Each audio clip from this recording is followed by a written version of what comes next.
This is why I'm not a big fan of to-do lists, even though I know everybody in the productivity community thinks that this is the gospel. I don't think it's serving people, because what a to-do list does every day is tell you, guess what? You said you would do these things and you didn't. You liar. So you don't want to reinforce that identity of being a liar to yourself, because then you begin to believe it and you begin to internalize the self-image. So a much healthier way to look at it is to be indistractable, is to be the kind of person who strives to do what they say they're going to do, the kind of person who is as honest with themselves as they are with other people.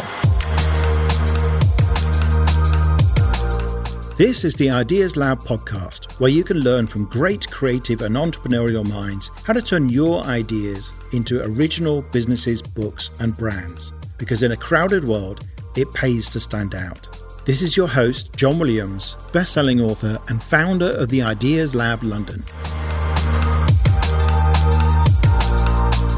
This episode of the Ideas Lab podcast is a real treat. My guest is Nir Eyal, best-selling author of Hooked, How to Build Habit-Forming Products, and now Indistractable, How to Control Your Attention and Choose Your Life.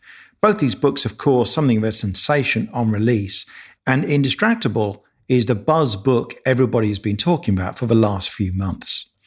So if you're distracted by your phone or by your co-workers or family when you're trying to get things done and you realize you're not being nearly as productive as you could be, this is for you. It's a fun conversation, but it's also packed with actionable advice to make your year ahead the most satisfying yet. And at the end, there's a treat for you if you've ever wanted to write a non-fiction book, because I asked Nir, what is the secret to writing a bestseller? Do check out the podcast page on theideaslab.org, where you can watch the video of the entire interview and find links to several useful resources that Nir has provided. So welcome, Nir. Thanks very much for joining us on the Ideas Lab podcast. My pleasure. Thanks for having me. Now, I had a look at your previous book, Hooked, the How to Build Habit-Forming Products. And I commented on Facebook with a mutual friend of ours, when you'd brought out Indistractable, How to Control Your Attention and Choose Your Life. I said, wait a minute, isn't that the guy who got us all hooked on stuff in the first place? So how do you justify yourself here? Yeah, I'll take credit for partially being responsible for getting people hooked to apps like Fitbod that helps people get hooked to exercising in the gym, or Kahoot, that is a company I like so much I invested in the company. They use the hook model to get kids hooked to in-classroom learning, or clients like the New York Times who have used the hook model to get people hooked to reading the news. Absolutely, I'm happy to be blamed for those habits. Clearly, what I did was to steal the psychology that products like Facebook and Instagram and WhatsApp use. I didn't invent these techniques. I exposed them for the rest of the world so that we can democratize these tactics and use them to make all sorts of products more habit-forming. I think that's a great thing when people use a product that helps them live a better life. And so that's exactly what Hooked was about, was to help people build healthy habits in their lives. Yeah. And that's great, because there are all sorts of people I work with and things that I do where I'd love to get more engagement. And I know that even when people have good intentions, they don't follow through. And right. So it's a fact. And you've written a really cracking book that goes into a real depth about now how to be indistractable. So one of the interesting concepts that you had in the book is that the opposite of distraction is not focus. So that's what most of us assume. What is the opposite of distraction? So the opposite of distraction, as you said, it's not focus. The opposite of distraction is traction. That in fact, both words come from the same Latin root, trahare, which means to pull. And they both end in the same 6 letters, A-C-T-I-O-N, that spells action. So traction is any action that pulls you towards what you want to do, things that you are doing with intent. Now, the opposite of traction is distraction, anything that pulls you away from what you plan to do, things that you are not doing with intent. So this is really important for 2 reasons. Number one, I'd argue anything can be a distraction. That this used to happen to me all the time before I wrote this book. I would sit down at my desk and I would say, okay, now I'm going to work on that big project. I'm going to work on that thing I've been procrastinating on. Here I go. I'm going to do it. But let me check email first.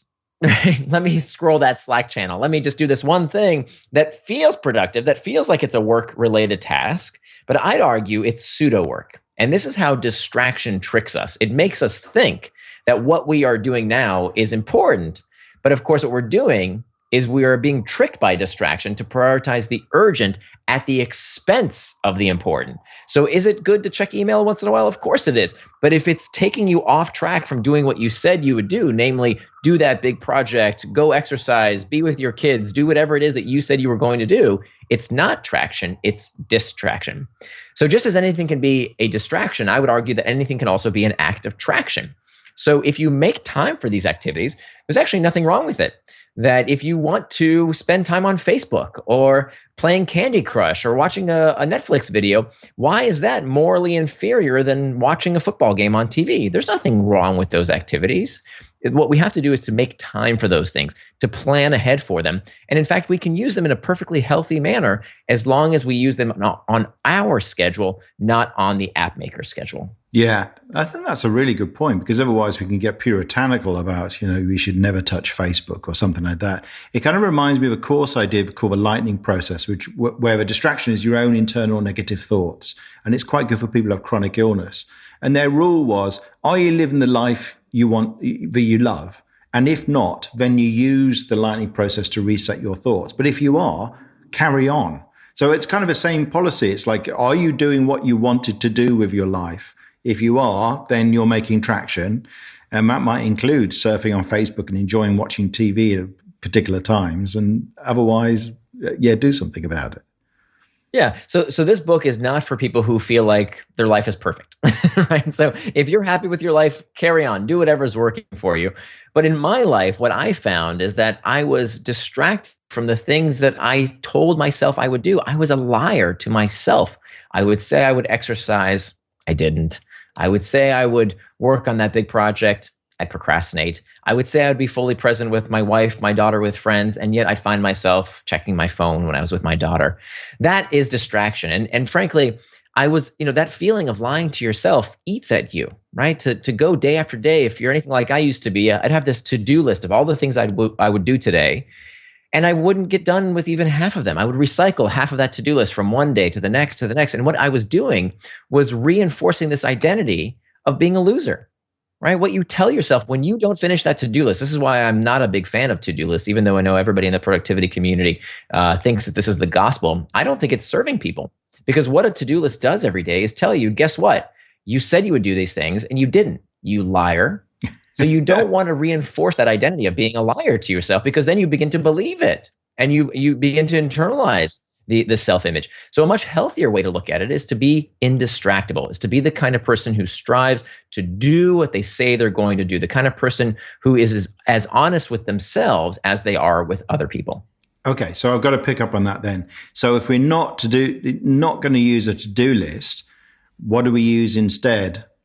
What's the tool to make sure you do the right thing?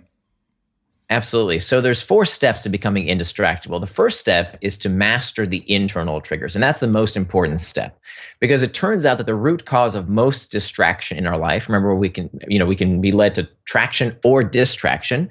So what prompts us to traction or distraction are what we call these internal triggers or the external triggers. The external triggers, we all know, it's the pings, it's the dings, it's all the things that people tend to blame, their cell phones, the computer.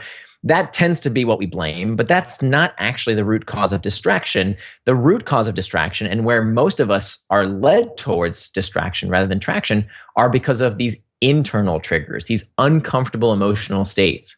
When we feel lonesome, we check Facebook. When we're uncertain, we Google. When we're bored, we check sports scores, the news, Pinterest, Reddit. We use these products and services to feel something different.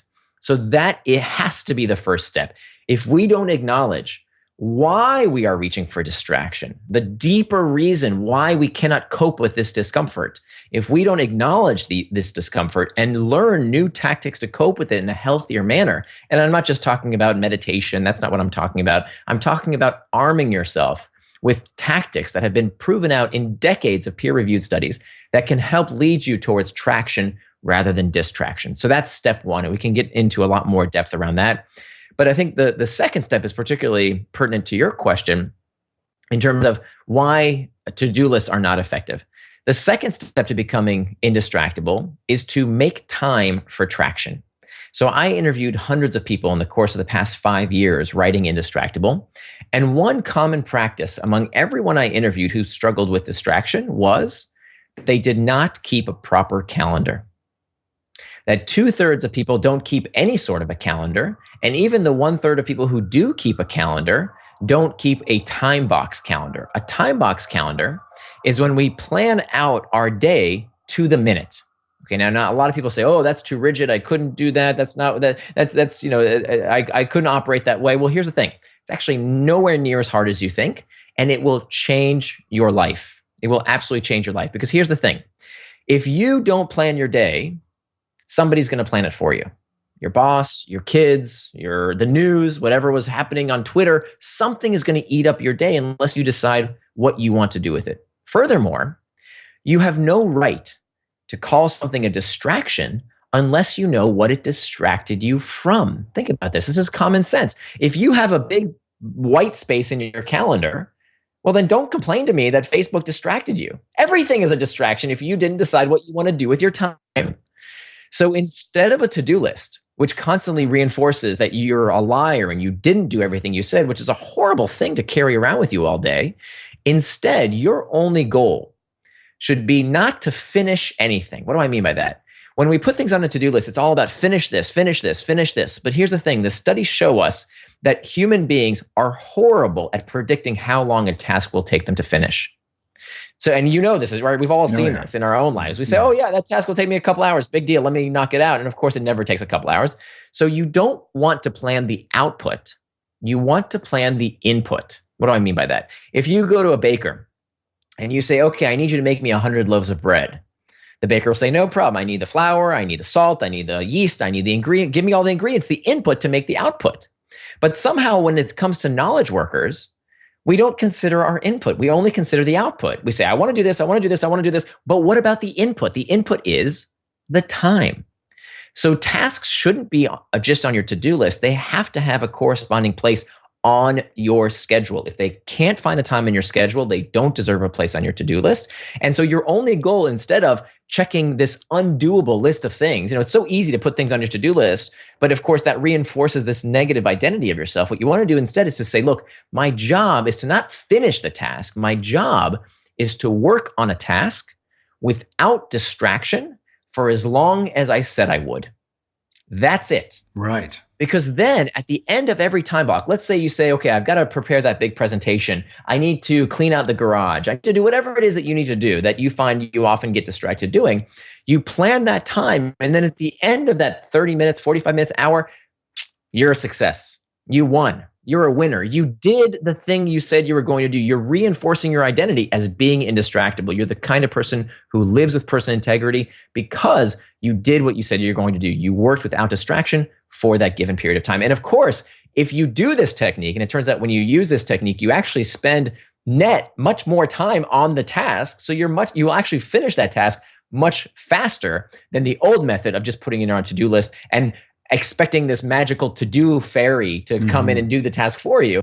Planning the time, acknowledging that your only goal is to work on the task without distraction actually will help you finish those tasks much faster. Which is amazing, because I kind of came up with something similar to this when I wrote my first book in 2010 and said, if you're really blocked, do 20 minutes a day and just do the most important thing for 20 minutes. And if you do the 20, you tick it off and you've done the right thing. And you'll actually make surprisingly fast process, even doing that little amount of time. But if I looked at your calendar now, would your entire calendar would be like wall to wall appointments with yourself to do things? Right. Not only with myself. So there are 3 life domains. We have in the center, you have you.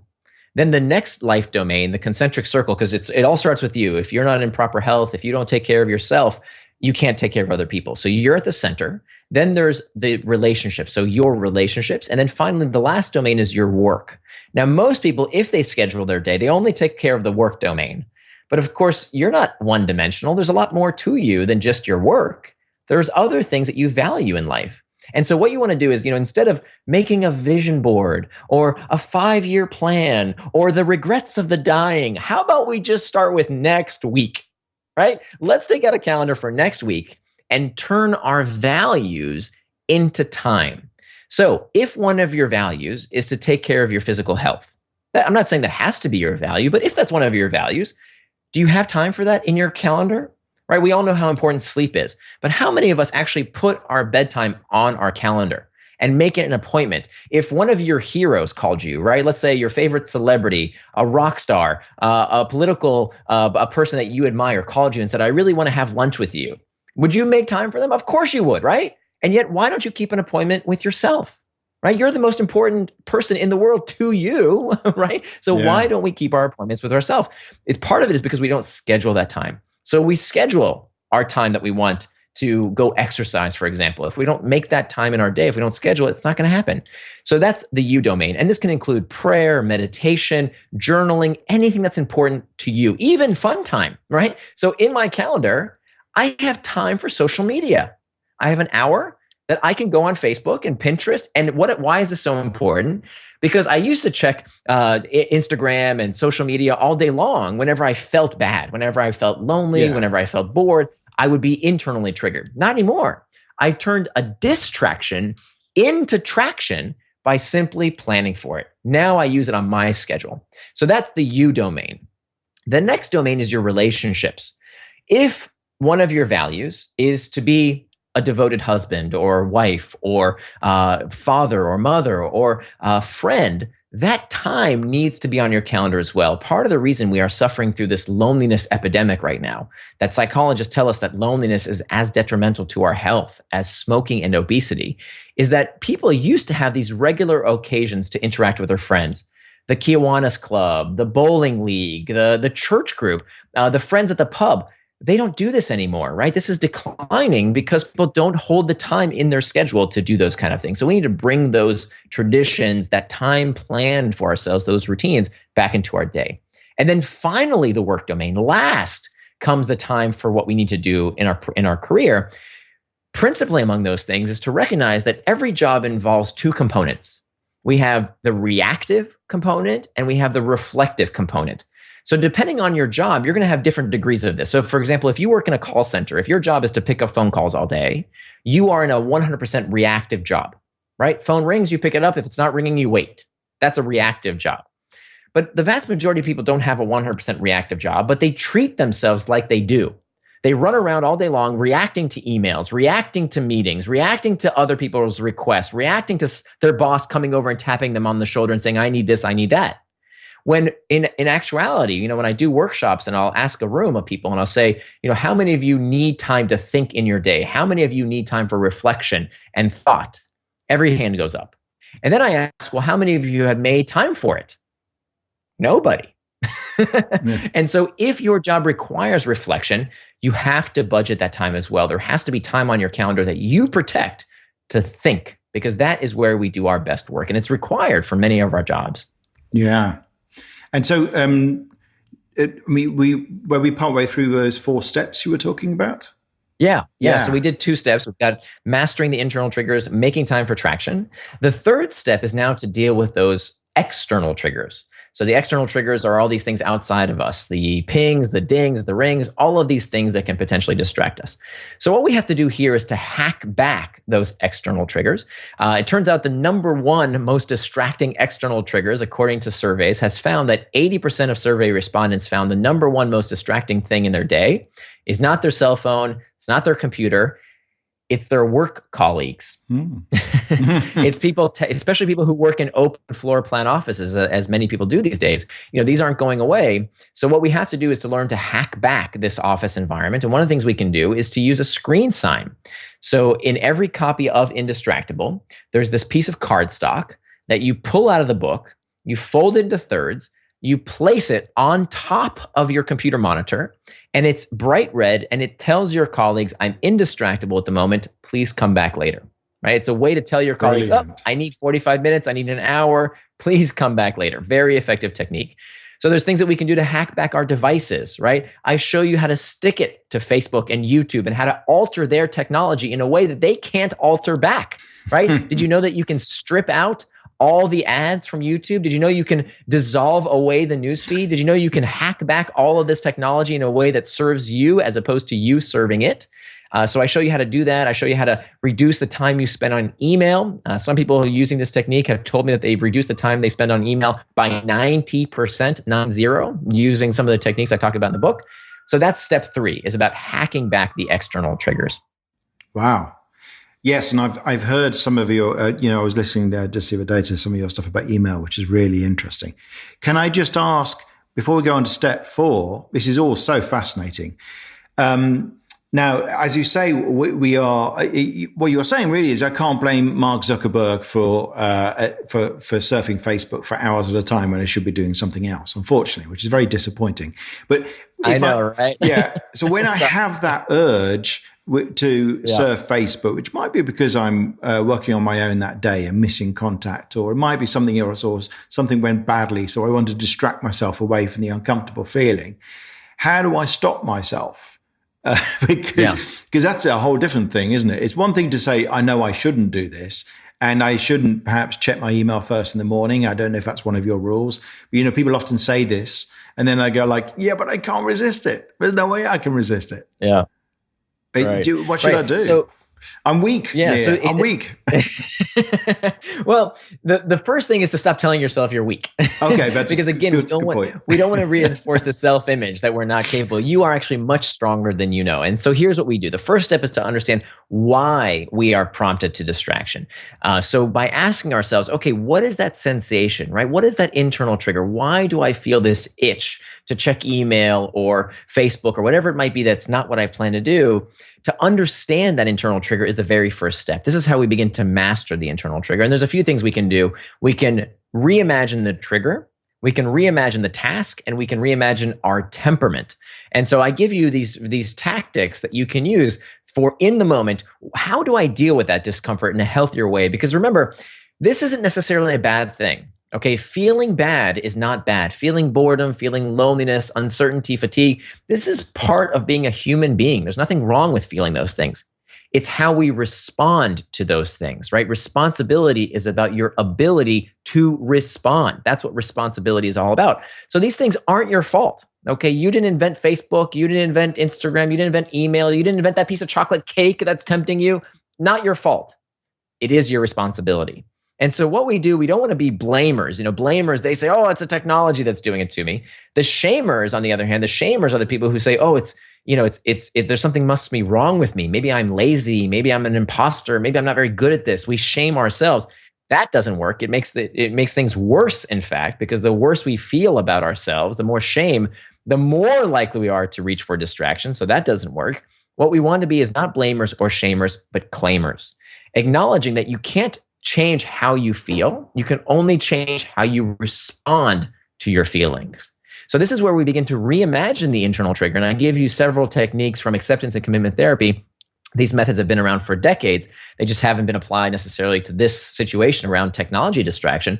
But some of these techniques, like the 10-minute rule, telling yourself that you can give into that technology, give into that distraction, give into that chocolate cake in just 10 minutes of learning how to surf the urge. And I tell you exactly how to do this in the book. It's about understanding that these sensations, these internal triggers, are like waves. They crest and then they subside. And so if instead of impulsively checking, instead of reaching for that device at the smallest tinge of discomfort, we learn tactics to cope with that discomfort in a healthier way that leads us to traction rather than distraction. So that would be step 1. Step 2 is, of course, love that. Yeah, the 10-minute rule I think is great, because sometimes I have that urge like, oh, a bit of chocolate would be perfect right now. And if you wait a while, you just realize, actually, I'm not hungry. That's right. That's exactly right. And so using those techniques, what you want to do is there's never a magic bullet, right? There's never, this is the magic answer. You have to use these 4 tactics in concert, right? So you master the internal triggers, you make time for traction. Look, if you want to check email the first thing in the morning, there's nothing wrong with that. I'm not going to tell you not to do that. But look, do it on your schedule. Plan time to say, I'm going to check email for 1 hour every morning. That's what I do. It's in my calendar, because now that's traction rather than distraction. What I don't want you to do is to say, oh, I'm going to plan to, exercise. And then instead of going to the gym, you check email. Now it's a distraction. So as long as you plan for it, that's fine. And what you want to do is every week, you want to treat every week as an experiment. So you make your time box calendar, and I'll actually give you a link that you can put in the show notes as well. I built this free tool. You don't have to sign up for anything. It's completely free. Anyone can use it to make their own time box calendar so that you're adjusting it week by week. So that if you go through one week and you say, okay, that worked kind of well, but here I got distracted and there I got distracted. The goal should be, how can I make the calendar easier to follow in the week ahead? So that would be step 2. Step 3 is to hack back the external triggers. So when it comes to, I had this problem of checking Facebook too much. Well, where are you checking Facebook? When are you checking Facebook? Is it on your phone? Is it serving you on your phone? So that's the fundamental question with these external triggers. Is the external trigger serving me, or am I serving it? Because look, the fact of the matter is, if it's serving you, if it's helping you remember that some ping or ding is helping you to remember to go to an appointment, or it's time to do that task you wanted to do, or time to exercise, great, it's serving you. But if it's taking you off track, well, now you're serving it. And so it's about hacking back those external triggers so that they're not constantly pinging and dinging you and potentially leading you towards distraction. And then the 4th step that we didn't get to yet, this is the fail safe. This is the last line of defense, which is called preventing distraction with pacts. And the way we prevent distraction with pacts is that we make some kind of promise with ourselves or with someone else to keep us in line. Now, how does this work? And again, we have to do this last, okay? Don't do this first. This only has to come after the 3 other techniques. So one thing I do every single day is when I need to do focused work, right? Let's say I need to do some writing or work on a big project or whatever it is I want to do without distraction. I'll actually use technology to help prevent technology distraction. So one app that I use all the time that I recommend is called Forest. And here's how Forest works. You take out your phone, you put in how much time you want to do focused work for. You hit a little button that says plant. And when you push plant, this little virtual tree is planted, this cute little virtual tree. And if you pick up your phone and you do anything with it, the little virtual tree dies, right? So it's enough of a reminder to tell you, oh, that's not what I wanted to do. I made a promise with myself that I'm going to work without distraction for 30 minutes. That's not what I want to do. Okay, I won't do it. It's a little reminder. There's another website called FocusMate, which is wonderful. I loved it so much I actually invested in the company, where you can actually sign up for another person to keep you on track. So you sign. This is particularly good if you're the kind of person who has trouble getting started in the morning. If you say, okay, 9 a.m., I need to do this project. I need to work on this thing without distraction. You go to this website. You're paired with another person for that period of time. If you don't show up, you get a bad review. So it's an incentive to show up on time. And just seeing that other person there keeping you accountable and you are keeping them accountable is an incredibly effective technique. So those are examples of how we can use these pacts. And this is just the tip of the iceberg. Lots more we can do with these pre-commitments. Wow. I mean, there's just so much stuff here. I think it's absolutely fantastic. I want to ask a couple of questions that are maybe a bit more unusual. It sounds like you are walking your talk from everything I've read in the book so far. Is there anything you still struggle with that you still need to work on, or do you not think of it in those terms? Yeah, so becoming indistractable doesn't mean you never get distracted. It means you strive to do what you say you're going to do. So one of the misconceptions, some people, when they fall off track, they say, I can't do this, or it doesn't work. And of course, that's not the point, right? That the idea here, this is a lifelong struggle. So when circumstances change, when the different priorities pop up in your life, you may get distracted here and there. But the idea here is that you don't keep getting distracted from the same thing again and again and again. Paulo Coelho said that when a mistake repeated more than once is a decision. So many of us have decided to be distractible all day long because we're not changing our ways.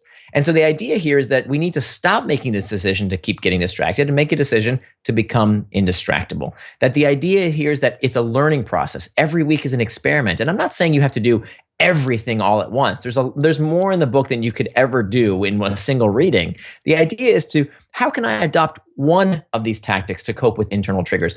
How can I schedule a little bit of my week? Maybe just one day a week, I'll try to use a time box calendar. How can I hack back one thing? Look, one thing that everybody listening to the sound of my voice should do right now, for God's sakes, will you please change your notification settings? 2/3 of people with a smartphone never change their notification settings. Can we honestly say that Zuckerberg is addicting us all when we haven't turned off all those stupid pings and dings on our phone? It takes 5 minutes, right? Yeah. So this is something anyone can do. Do it right now. That's how we start hacking back. There's a lot more, but that's kind of the simplest thing we could possibly do. And then, of course, oh, sorry. No, and I think also a key to all of this is that the theme should be self-compassion. So it's not about, yes, I screwed up. I ate the chocolate cake. Now there's no point dieting or anything like that. I'm a failure. Right. It's because you wrote in the book about how self-compassion correlates with happiness. And so it's your ability to actually know that you're going to fall off the wagon or do whatever it is you said you weren't going to do, and to go, okay, I'm a human, and get back on the wagon and do the right thing. Do what you wanted to do. Absolutely. Yeah, I couldn't say it better myself. That's exactly right. That people who are more self-compassionate are much more likely to achieve their long-term goals. And so this is a long-term process. So one final question I want to ask is, the book's been massively successful, both of the books, in fact, Hooked and Indistractable. How do you know which book to write next? I guess what I'm asking is a slightly more sophisticated version of, Nir, how do you write a best-selling book? But since I am a nonfiction author, and lots of people I know who listen to this love reading books and would like to write a book one day, how do you know what's going to be next? I asked Dan Pink this question. It was very interesting. Oh, you know what? I'd love to hear his answer. So my methodology, what did Dan say, by the way? Can you summarize? Do you remember? It was basically, he says, it's got to have enough in it to make it worthwhile. So he will write a proposal, and he will try to write a really elaborate proposal.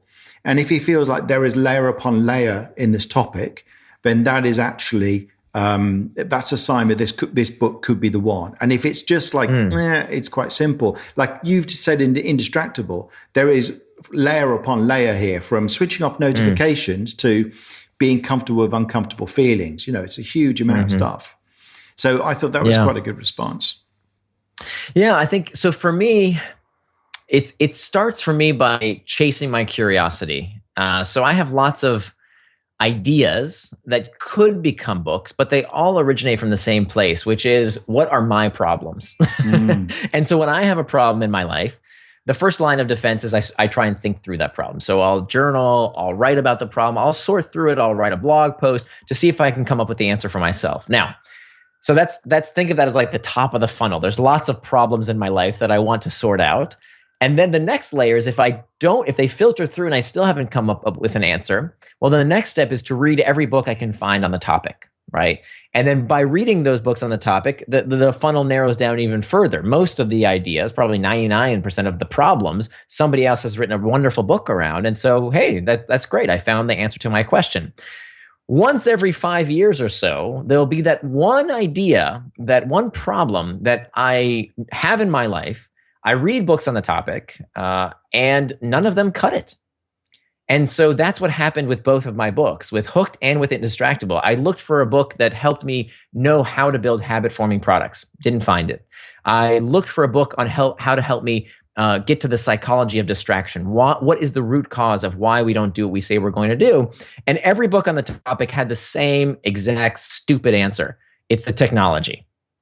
Right. So I actually followed their advice. I didn't think I was going to write a book about this. I actually did what they told me. I went on the 30-day digital detox. I got rid of my technology. I bought myself a flip phone, and I bought myself a word processor with no internet connection. I did all of that, and it didn't work. And the reason it didn't work is that I would sit down at my desk and I would say, okay, now I'm going to write, but let me tidy up first. Or, my trash needs to be taken out. Let me take out the trash. Or, there's one of these books on my bookcase that I should probably do a little bit more research in. And I kept getting distracted. So even when I removed the technology, the problem remained. So it couldn't be the technology's fault.